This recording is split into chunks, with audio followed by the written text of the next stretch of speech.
This is Performance Anxiety on the Pantheon Podcast Network, and I'm your host, Mark. Paul Hiraga, also known as the band Downpilot, is my guest. Like most of my episodes, we discuss how he started playing music.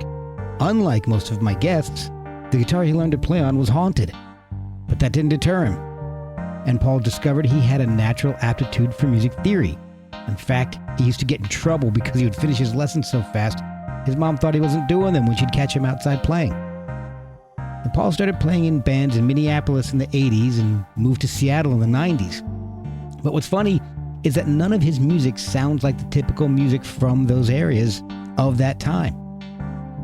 He discusses how unusual influences like British trip-hop, as well as starting his last band in his 30s, has really influenced not only his sound, but his outlook on recording and touring. And the band's name has also had its own set of issues. He even considered changing it just before the band's first EP was released, since that was just after 9/11, and the words Downpilot didn't exactly have positive connotations at the time. But he's got a new album out, and it continues his philosophy of balancing light music with dark lyrics and vice versa. It's called The Forecast, and it's not a pandemic album. Paul consciously tried to avoid doing that album. We wrap up talking about plastic cameras and photography. But pick up the new album on Tapeta Records through Bandcamp or wherever you get music. Follow Downpilot on Facebook or at Downpilot on Instagram. Follow us at Performance ANX on social media and support us with coffee at ko-fi.com/performanceanxiety or merch at performanceanx.threadless.com. And I hope you enjoy my conversation with Paul of Downpilot on Performance Anxiety on the Pantheon Podcast Network. Hi, this is Paul Hiraga from the band Downpilot. I've got a new album out called The Forecast, and you're listening to Performance Anxiety Podcast. All right. Well, you can cut it up and make it sound bad. What I like to do is to kind of find out a little bit about how you got into the whole industry you're in and where you are currently in your career. So I kind of like to start from the beginning and find out how you got into music in the first place. Did you grow up around music? Was it a big part of the household growing up, or was it something that you found on your own? It was definitely in the house. My mom, she sang in like the choir. I grew up in Ann Arbor, Michigan, and she sang with the university choir, and they did like, the Handel's Messiah at Christmas, wow, which was a big deal. And so, she had that, and she made me take piano lessons when I was in first grade. And so that's how I started. And, apparently I was pretty good at theory because she would tell me that my sister who was also taking piano lessons, would be sitting at the piano in her theory book for hours and working on it. And then she told me to do it. And then all of a sudden I was outside playing, and she would go out to scold me like, "You didn't do your theory." And I was like, "Yeah, I did." And she checked the book, and it was like, boom, it was done. So wow. I guess I understood the theory pretty well. Yeah. So after a couple years of piano lessons, I wasn't too interested in playing the stuff that I was being taught, which was classical music. So I asked if I could learn drums. And so then I started playing drums and kind of did that through junior high and high school, marching band and symphony orchestra and stuff like that. I got a house full of kids doing that right now, but with brass. I'm sorry. Yeah. And then slowly I just kind of gravitated back towards keyboards, more picking out songs that I liked and was learning stuff by ear. Okay. And then also just picked up the guitar. There was this guitar that had been sitting in our television room for years and was spontaneously breaking strings on the walls. It was haunted. And one day I just decided I wanted to learn to play it. So I just got a chord chart and started learning it, and kind of took to that pretty well. So I've never had a lesson on guitar. That's really? My favorite one to play of all three. But wow. It's the one that I've never studied. That's because it's haunted. Exactly. You don't have to take lessons on a haunted guitar. That explains my music, right? So at what point did you start playing music on your own, not in marching band or in school? When were you going with friends and forming bands? So like by the end of high school, with like some band, like jazz band fellow players, we started like getting together and playing, the radio hits.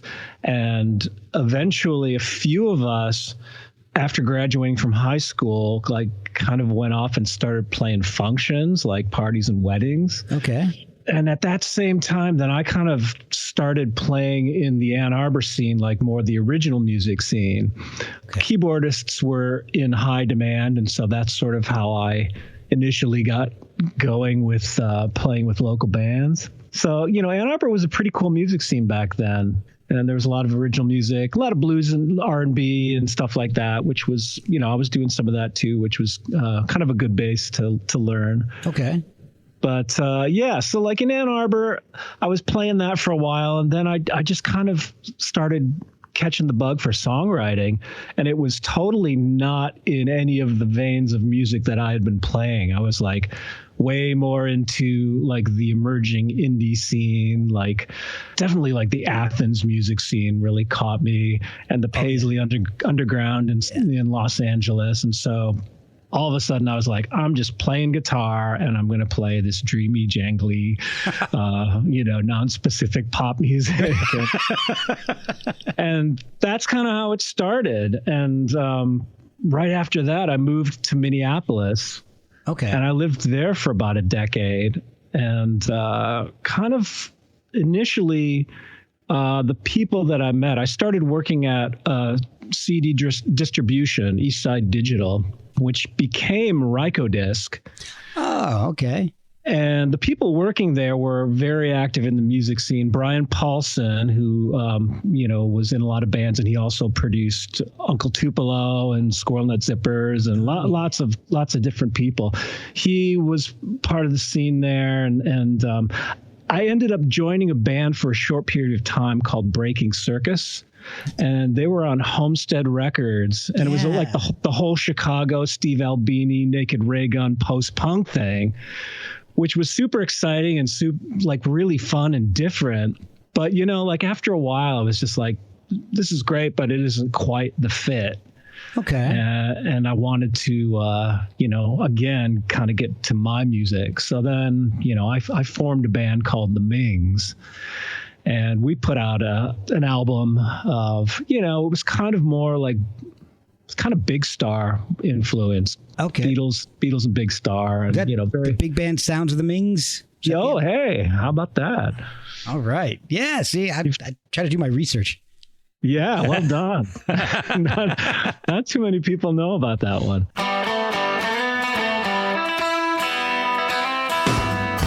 Milford spins his wife around,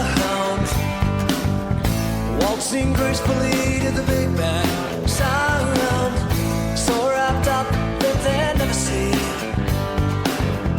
all the good people that they are pulling down, them and me, to put it quite simply. At what point did singing come in? Because you sing in your band. I mean, your band Downpilot is you, basically, for all intents and purposes, until you play live, if I'm reading everything correctly. But when did singing come into play? I was always interested in singing, and I was always kind of shy about it, like when I was younger. And so I was much more comfortable playing in other people's bands. But like when I was still back in Ann Arbor and formed that first band, I was the lead singer, and that was my first time like leading a band as the lead singer. Oh, wow. And it was terrifying, and I don't think I was very good at it back then. I think I was just not breathing enough. I was just too uptight. Oh, wow. But by the time I was leading the Mings, I was definitely figuring it out. So with Breaking Circus, now are you on the recorded output of Breaking Circus?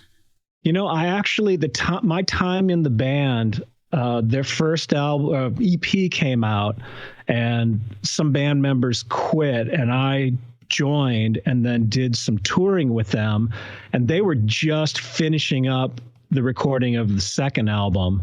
So I never made it onto recording. On the liner notes of the second album, I get thanked, but that's my only appearance on a Breaking Circus album. Okay. Is that the Ice Machine album? Yes. Okay. So you kind of snuck in there between stuff. Yeah, I didn't stick around long enough. Yeah.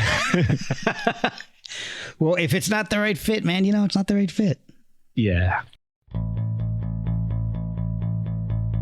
We'll be right back after a word from our sponsors. Before you skip over this ad, give me 1 minute. Like most podcasts, I pick sponsors carefully, and I use the products that advertise here. Pure Spectrum CBD is a product that has been really beneficial for me. They have a wide variety of great products that can be used on a daily or as-needed basis. I've been using the tincture every day, and it's been wonderful for easing anxiety. And I absolutely love the isolate. I use it instead of acetaminophen or ibuprofen, and it's worked so well for the relief of aches and pains. They also have soaks, lotions, salves, gummies, and more, plus an entire line for fitness recovery. They even have products for your pets. See everything they offer at purespectrumcbd.com. And if you have questions, they're there to help. They helped me when I had no idea where to start. After you fill your cart, use code PERFORMANCEANX for 15% off your purchase. Pure Spectrum CBD, Pure Spectrum CBD, Pure Spectrum CBD. At that point, you're in Minneapolis, and you've ended up moving to Seattle. Yeah. Now, those are two areas that sound nothing like the music you make. So when I think of Minneapolis, I think of, Husker Du and the Replacements and Minneapolis punk.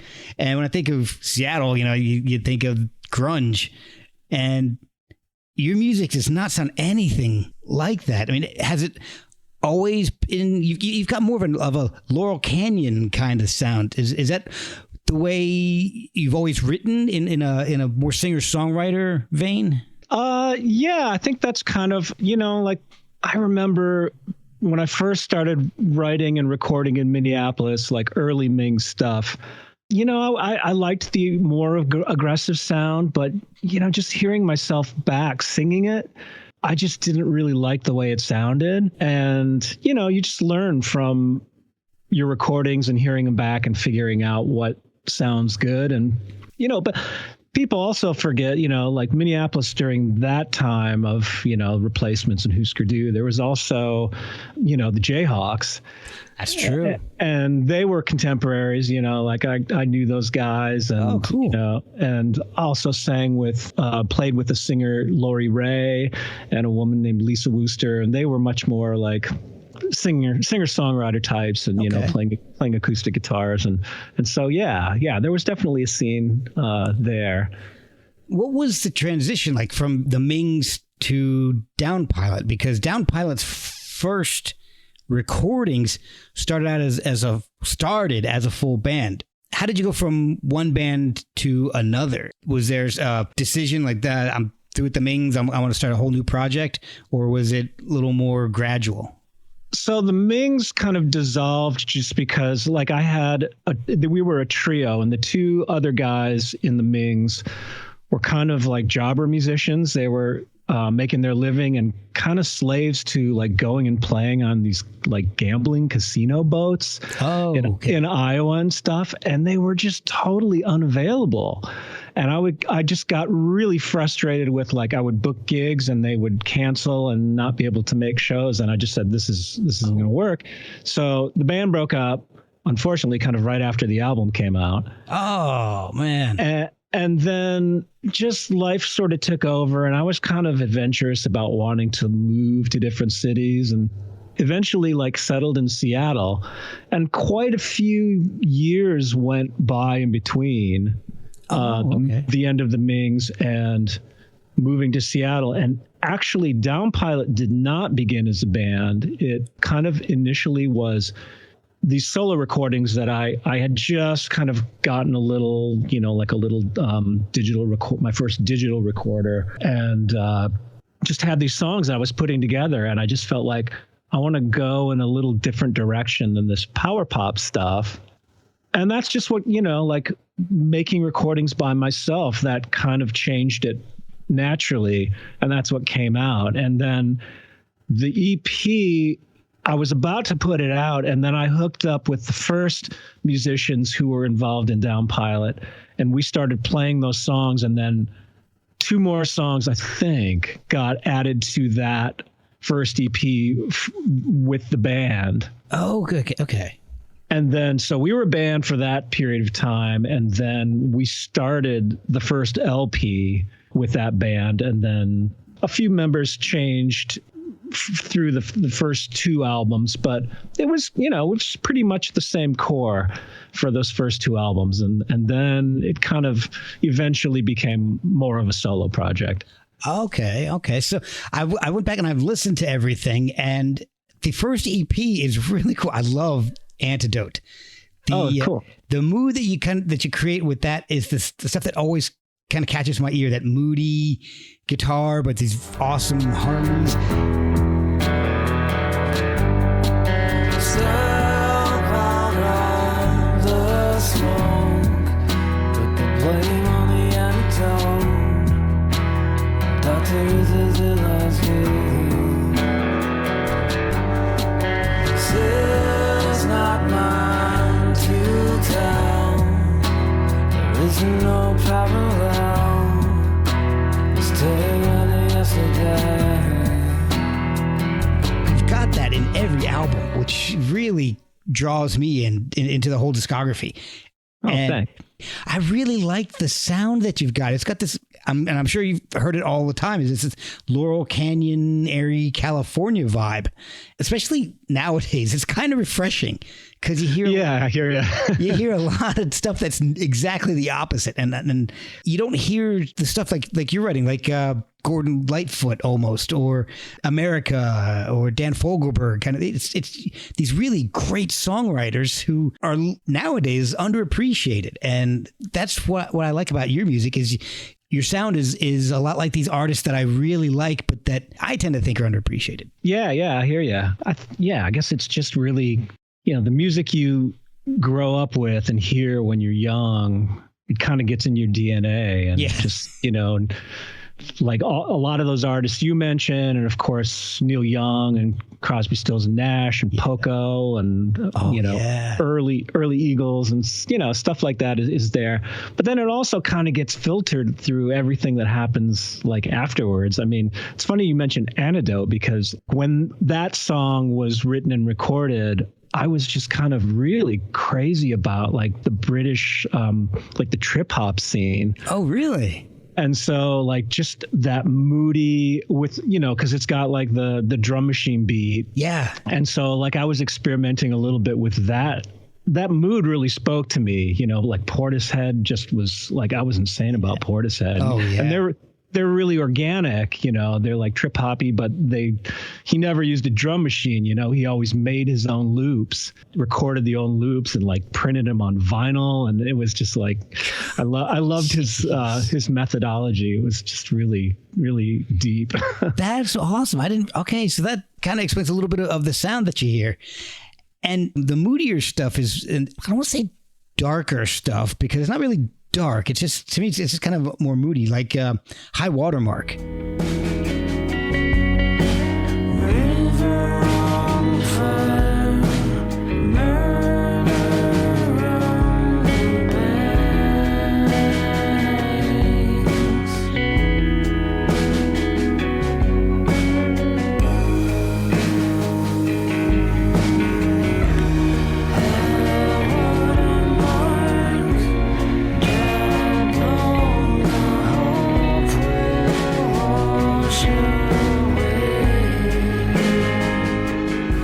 Couple songs in that vein on every album, and those are the ones that have been my favorites. Oh, cool. Nice to hear.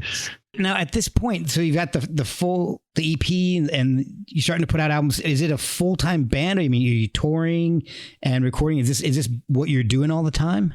It was for a short period of time. Like there was a lot of, kind of not like full tours through the US, but definitely like up and down the coast. But, it's touring in the US is just so tough, and it's hard to get people to sign on. And, I didn't start Downpilot as a 20-year-old. I was well into my 30s before that band started. And so like the people my age who are in the band like have jobs, and it's not like piling into a van and sleeping, on the floor and that kind of stuff. I did do that. I did that with Breaking Circus. So it was sort of more like, maybe we're just kind of going to be more of a studio band. And we were playing a lot locally, and it wasn't until, I got approached by Tapete Records in Germany that just kind of like changed the whole touring possibility thing to me, because I had always had my eye on Europe, and it always, always friends with, Seattle friends, the Walkabouts. Oh yeah. And I would, Anne Marie, who played with us, was also playing in the Walkabouts at the time. And she would tell me about touring Europe and just how much more civilized it is, and the distances are shorter. And I dig the old country. So, so it was always alluring to me. And when I had the opportunity to start doing that, I jumped at it. All right. So I have a question about the band name. How did you come up with the name Downpilot? Is there something behind it? And what is Downpilot? Well, if you've seen the EP, it's, like first it was Downpilot, like two words. And then I sort of mashed them together and created my own new word, Downpilot. but it was sort of more just like trying to just like moving through like the underground, like moving through something that's hidden, moving through something that's deeper. I don't know. That was just sort of, I like the sound of the words, and that's sort of what it evoked.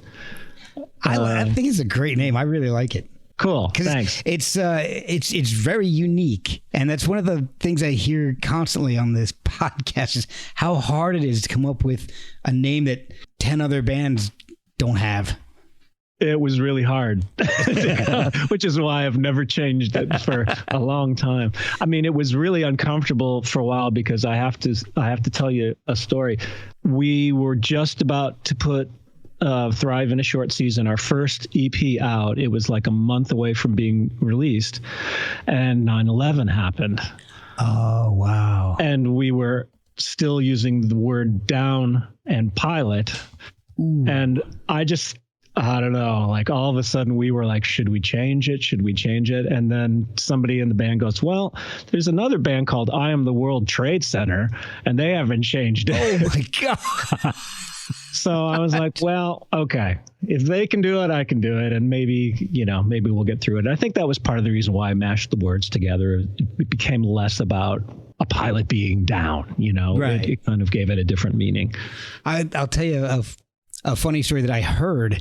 And I remember this because it happened. I saw this interview. It was with Scott Ian of Anthrax. And when they had all the Anthrax scares, they're like, maybe we should change our name. And, at this point, they've been Anthrax for 25 years or something, 20 years. And so he's like, maybe we should change it. I don't know. What do you think? And they've thrown out all these possibilities. And one that I always thought was awesome that I think they probably should have changed to was Basket of Puppies. I would love. Oh my God! I think having Anthrax come out as Basket of Puppies would have been amazing. I would have gone to see that show. Well, you've already got your fan base established, exactly. And then you can embrace your band as Basket of Puppies. That's a fantastic transition. That would have been amazing. I still think they should have done that. But. Maybe I'll steal that. Oh, there you go. That could be your metal band. So the band has, you've released albums fairly consistently. When you're recording, is it just you doing all the recording? Is it the band in the studio? And are you the principal songwriter, the only songwriter? How's it going? How's things work in the studio for you? So I'm the only songwriter. And so usually I just start, feeling like it's time to record a new album and really have to make myself a deadline to get going on it and start corralling all these like lyrical, napkins that I scrawled notes on, or iPhone recorded memos where I had like a chord progression or a lick or a melody, and just try to like assemble all this stuff and see what's worth pursuing. And often what I'll do is, I have a pretty good, I've built a pretty good recording setup at home. And so I'll start kind of finishing writing the song, but it's often I start recording the song, and sometimes it's really hard to like not just keep pursuing that and using it as the song. Oh, yeah. I can imagine, if it's just you, is it hard to know when it's done? Yeah. Stop tinkering with it. Yeah, it's really hard. And, sometimes, Jeff Brown, who's an original member, and Anne Marie, who's also kind of an original member, they're still part of the live band, and I still use them on the recordings, usually kind of for overdubs. And I'll use them to kind of run material by and just check in and go, okay, does this sound done? Does this need something? And so that, they help me a lot still. Oh, that's good. We'll be right back after a word from our sponsors.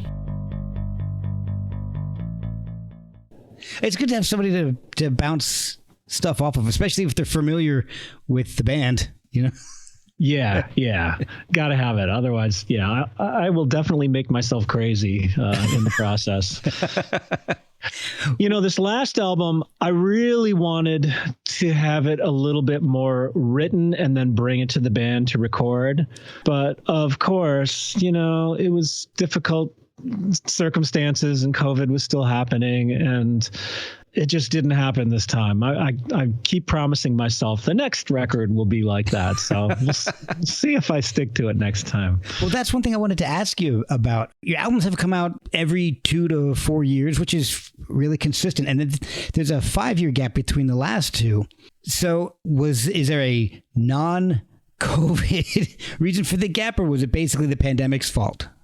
It was kind of the pandemic's fault. A lot of people said they benefited from the lockdown and got creative because they had time and a privacy or, whatever, isolation. But I didn't really experience that. For one, like my day job never slowed down. I'm a carpenter and I do remodels, and everybody wanted work done. Oh, wow. Yeah. So I was really busy, and also, I just didn't feel like I was in a great headspace for it. I was like, I don't want to write the COVID album, right? Yeah, the lockdown album, because a lot of people did, and that's fine. And I thought it was cool that people were releasing records during that period of time, but I just wasn't feeling it. And then when I finally did finish this one, it's been done for almost a year. Oh, wow. So this is another COVID-related thing. We had to get in line for vinyl to be manufactured. And so, by the time it comes out, it's going to be already kind of a year old, which is really weird because I just put it away. And now all of a sudden things are starting to happen, and I'm kind of revisiting the album and reacquainting myself with it and feeling like, okay, this is a little hard because in a way I've already moved on from it. But then again, I haven't, because I never learned to perform it. I've never played any of these songs live. So I'm like next weekend, I'm about to play some songs. I've got a little show in LA and going to perform some songs for the first time. Oh my gosh. So this album technically would have fallen within your normal release schedule then, if it was. Yeah, a little closer. Yeah. Oh, wow. All right. So that was going to be one of my questions, was have you had a chance to play any of these out yet? And so the answer is no. No. And it's terrifying. Oh yeah. Well, I told you a couple times in this, I really love your darker, brooding songs the most out of the catalog. I mean, I like the lighter stuff too, but something hits me with songs like High Watermark, A Wave, A Shot.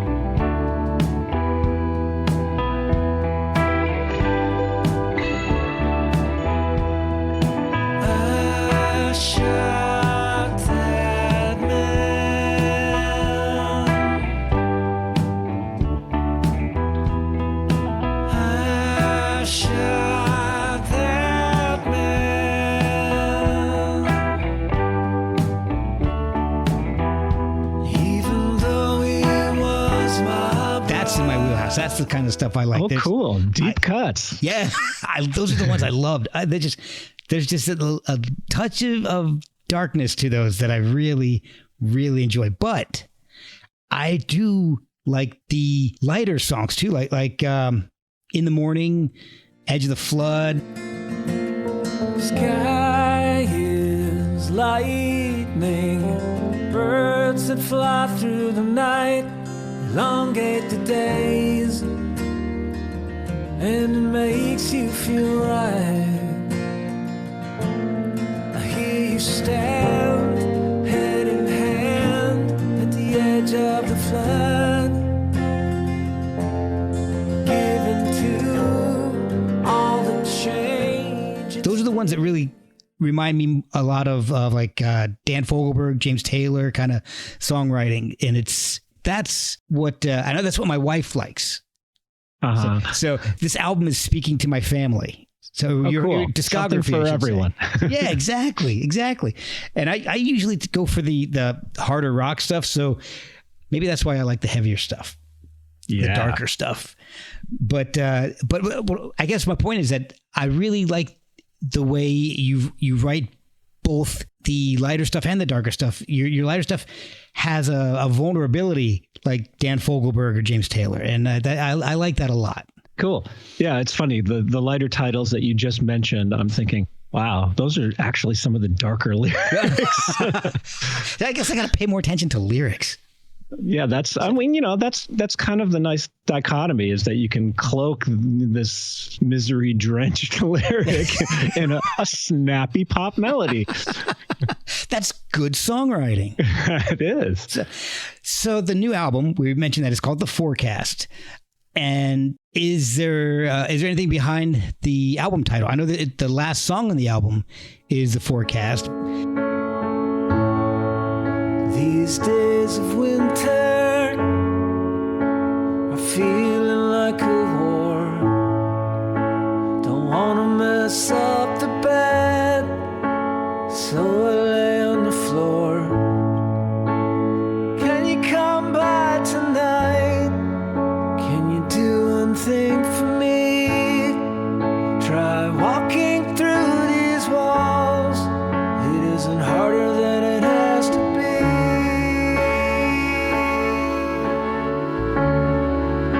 Isn't harder than it has to be. Is there a reason you chose that for the album title?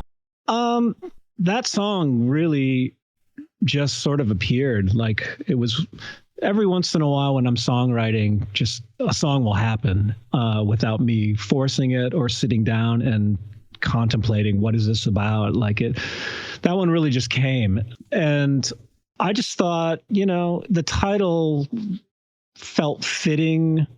I don't want to say, here I said that I didn't want to make a COVID album, but I think during that period of time, everybody was wondering what's next, what's coming, in not only, everybody's health, but just, the state of the world. It was just a time of contemplation and wondering, like, what's next. So it felt appropriate for that. And again, you hit these awesome tracks. I've listened to the discography, and I've got to say 3 of my top 5 of your tracks are on this new album. Wow, right on. And I love My Favorite Neighborhood.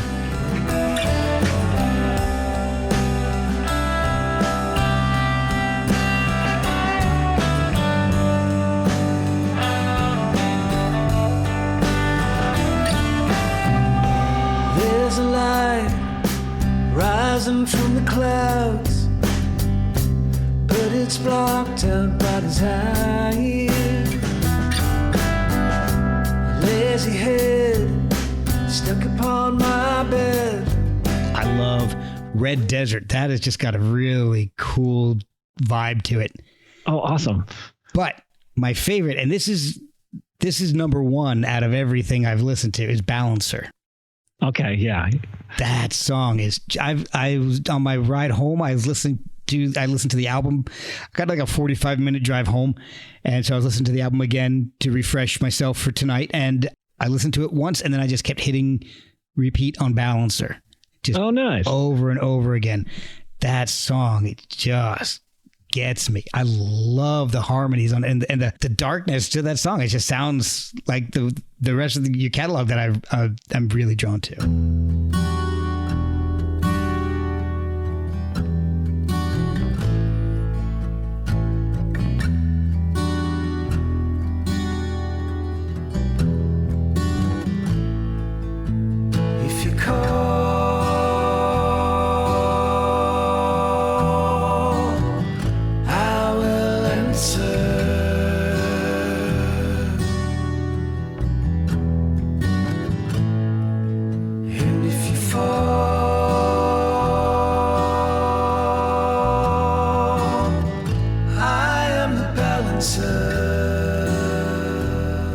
Now that's funny because getting back to the push-pull of like the dark lyric and the snappy melody, that's kind of the opposite. Like that one, I wanted to write a really reassuring lyric, like kind of talking to a friend saying everything's going to be okay. And that's the music that just kind of came out on top of it. So it's, yeah, I guess that's the Balancer, is it can't be happy sounding or dark and dark sounding. It has to be like the yin yang thing. That's one of the songs that reminds me of like America, or one of those bands that where the harmonies are amazing. And that's definitely my CSN song. R.I.P. David Crosby. Yeah. That's so sad. Oh God, I wasn't expecting that. I just that one hit kind of rough. Yeah, that was pretty sudden. Yeah, didn't they want to do a CSNY reunion tour and Neil said no not too long ago? Yeah, I'm sure. If anybody would say no, it would be Neil. So, but the other three didn't get along very well. So I don't know. I guess if you just decide it's for the money and you ride in your own bus and only see each other on stage, then maybe it can work. Yeah, maybe. Or maybe that's what Neil. Well, I don't know. Neil's kind of a picky dude. Maybe that probably would have been the best way to get him to do it. So. Yeah. Well, I've heard stories of bands that do that. Yeah, I can't imagine. I mean, so all right, so that's a good point. So you create most of this music your own. You're writing it. Do the other band members, when they're playing it and you're bringing it to them to learn, I mean, are they making suggestions, or when you're bouncing it off of them to listen to, are they making suggestions on arrangements or anything like that? When we're just like learning it to play live, you mean? Yeah, or after you've written something and you're bouncing it off them to see how, if they think it's finished, like we were talking about a little earlier. Right. Do they have a lot of input in the music, or is it pretty much just what you're doing?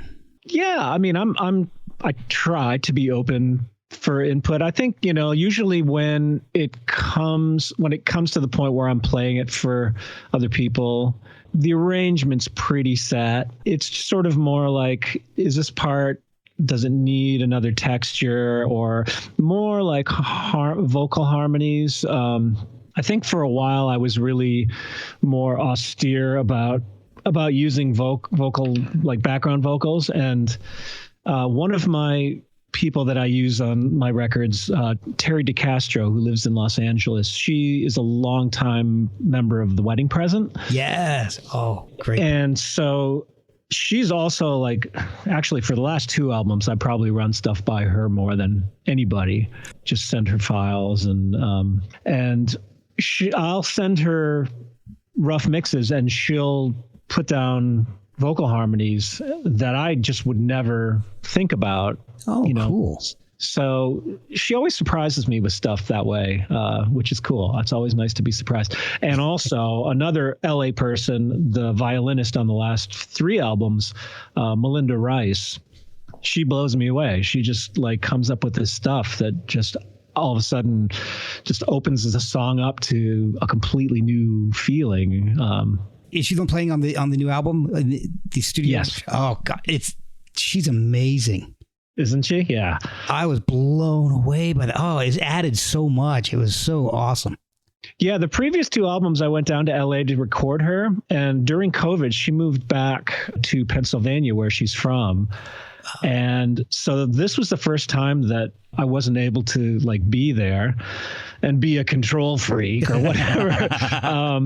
I just sent her files and she just sent back her takes that she came up with. And I mean, like on the track Stranger's Hotel, which is just this multi-string arranged part, I couldn't believe it. I was just like, oh my God. That's what I was talking about. Well, stranger things could happen, and it is not what it seems. You will find it in the middle of a dream.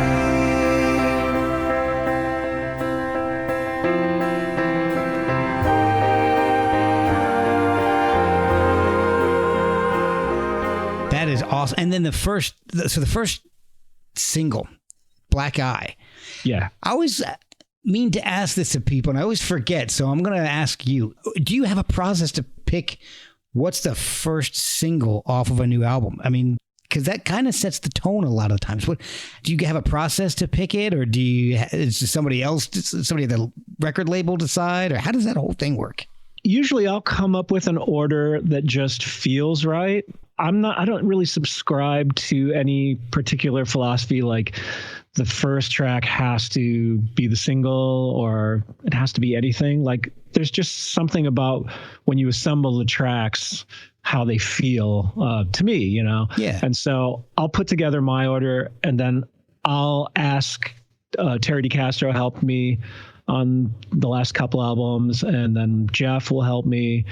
And, you know, like sometimes I'll take their suggestions and sometimes I won't, you know, sometimes I'll be like, well, I think this is better. Yeah. And this is just, the way it just turns out is more based on feel than on any sort of like formula. You know, I thought it kind of funny that Black Eye is kind of the most poppy, like bright, hooky song of the record. Yeah. And normally I wouldn't really want that to open the record because I don't feel like it's set, like that's the stage I'm trying to set. Right. But it just, I don't know, it just kind of worked out that way. And I was like, oh, what the hell? You know, I'll lead with this track this time. Oh, that's awesome.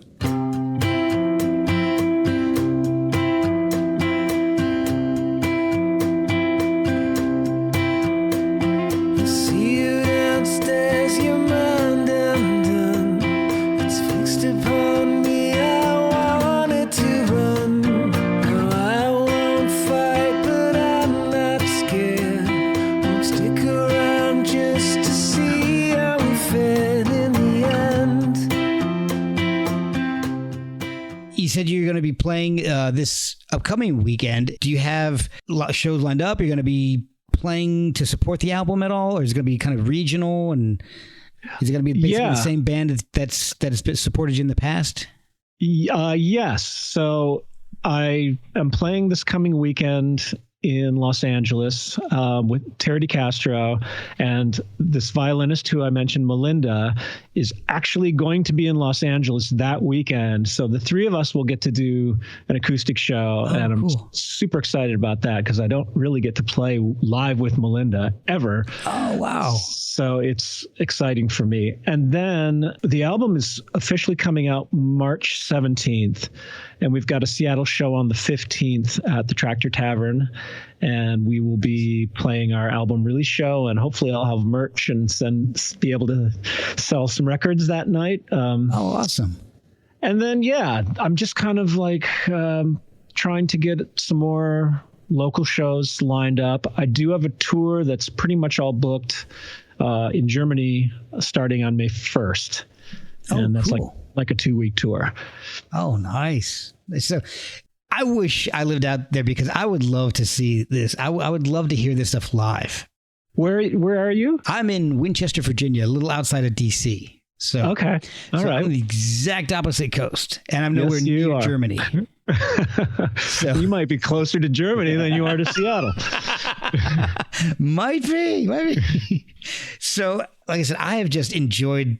First of all, I enjoyed going back and discovering your back catalog, and this new album. Out of all of them, if I was going to pick a top 5 songs, 3 of those, and including the number 1, is on the brand new album. So cool. I've really enjoyed listening to it, and when it comes out, I will be extolling its virtues to anyone who can buy it. So, oh, awesome! Thank you. I'm just really thrilled, and if you do get a chance to come out to DC, I will be there. I know it's kind of tough having, you have a business and a family. I mean, that's tough to tour, isn't it? It is, but I could probably make a little bit more of an effort to play shows in other areas than the West Coast. We'll see. It's a pain in the butt, though. I might surprise you. Who knows? Hey. I did, actually, for the first 2 albums, I did fly out. I did like tours of New York, which you can do. Like I would do 3 gigs in New York, Brooklyn, and like the bookers didn't really care because it's so big and the venues are so different that I was able to do that. So who knows? So many places to play there. Yeah. So yeah, and that's one of the things I liked about DC right now is there's quite a few venues. Of all different sizes. So DC is a nice place to play. Well, maybe I'll hit you up for some, booking suggestions. Absolutely. I got you. Cool. Now, how can people pre-order the album and pick it up when it comes out and follow you on social media so they can track the album release date? And if, we have West Coast people that listen where they can catch a show, or we do actually have some people in Germany, so maybe they can catch the show too. Yeah. So I do have a Facebook presence. It's not huge, but there's a Downpilot Facebook page. Okay. And I try to keep, all the live stuff current on that. And there, we just came out with a video and released Black Eyes, a single on Friday. So you can find that on Facebook and it's on YouTube. And, we don't have like a website per se, but like I think the Bandcamp page might be up for pre-order. If not, you can go to the Tapeta Records website, which is, you can find it on the Facebook page. So right now, basically the Facebook page is where it's at. I'm going to try to like up my game a little bit for the release of the album and actually like get an Instagram thing going. I'm not very good at social media, but stinks. I actually love Instagram, and it's the only one that I really stick with. I promote the show on Twitter and all, and I post links on Facebook, but Instagram, I used to be a photographer, so Instagram is my thing. Oh, that makes sense. Yeah. And live music is definitely what I love to shoot the most. So I've got a page for my own stuff and a page for the podcast, and that's my big social media thing. Twitter, I hate Twitter. If I didn't have to use it for the show, I wouldn't. Yeah, got it. Yeah, I'm not going there. And I've always hated it. I don't care who owns Twitter. I don't care who owns it. It's always been a cesspool. Yeah, I don't love the format. Yeah, no. I think Instagram's going to happen. So yeah. Awesome. All right. Well, I'll keep an eye out for the Downpilot Instagram page. And I also used to be a photographer. Oh, much really? more. Yeah. Almost all the album covers are my shots. Oh, really? Yeah. The current album definitely is one of my favorite shots. Oh, they're fantastic covers. That's one of the things I noticed. I like that kind of stuff. So that's awesome. So when did you get into photography? Was it something that you've always done, or was it something that came up with needing cover art for the music? I had friends that were really, really into photography, and one of them he started buying me plastic cameras, like the Holgas and Dianas. Dianas, yes, I love those things. And that kind of coincided with me moving to Seattle and the first Downpilot albums. And so it just, yes, I do think that like needing cover art drove that a little bit more than it normally would have been. Yeah. But, this is before digital photography. So, it just had a different feeling. And especially those cameras, the Holgas and the Dianas. I mean, there's so many light leaks and lens warpage. They're just insane. Awesome. Those beautiful mistakes. Yeah. I went to college for photography. I went to RIT, Rochester Institute of Technology. Oh, right. My Photo 1 professor brought one in one day, and she's like, "What is this? You're a professional photographer. Why do you have this stupid plastic camera?" He's like, "I'm going to take everybody's portrait on this, and you guys are going to love it." And we went outside in the fall, and he took these shots, and they were just amazing. I was sold as soon as I saw those. Yeah, it's insane. They're so cool. They really are. The poor young people who have never really experienced film cameras like that, junky film cameras like that. It's like you can't. I mean, maybe you can put a Holga filter on an iPhone photo, but I don't know. It's going to be the same. No, it's not the same. It's to be fair, I don't shoot film anymore. I just My son is actually getting into it, and he's 19, and he's picked up a couple old cameras, some old like 120s, and he loves those things. Like, he's even got a couple old brownies that he's trying to fix up so he can shoot. Oh, fun! And I'm trying to encourage him as much as I can, but I'm also trying to tell him, good luck trying to find a place to process the film.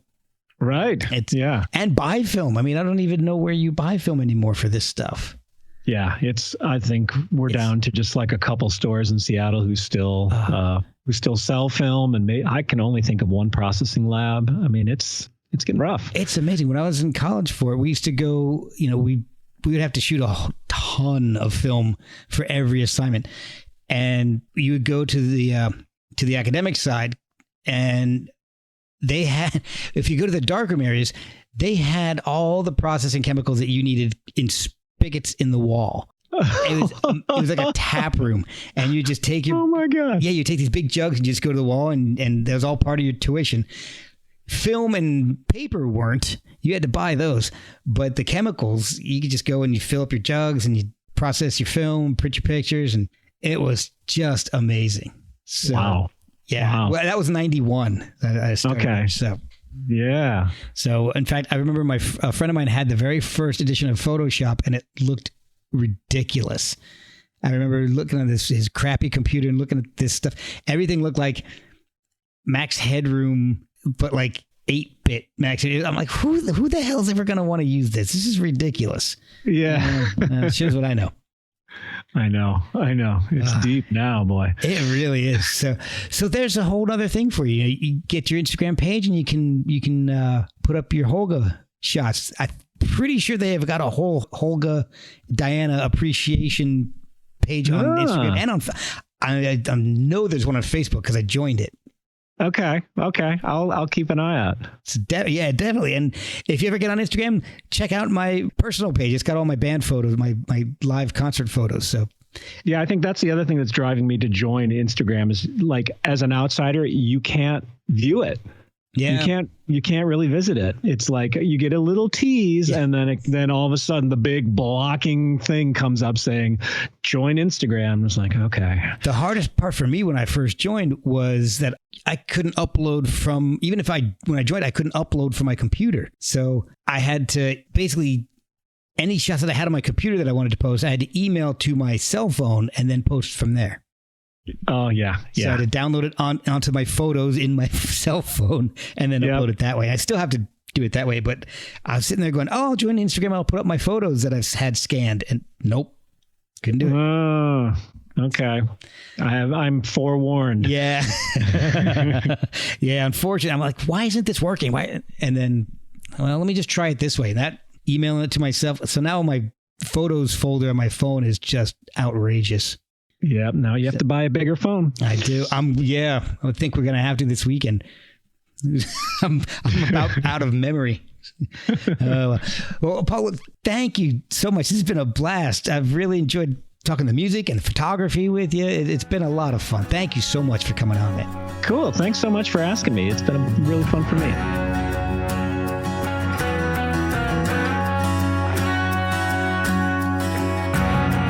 Now you're in current, so you can be painted in red flames against the city.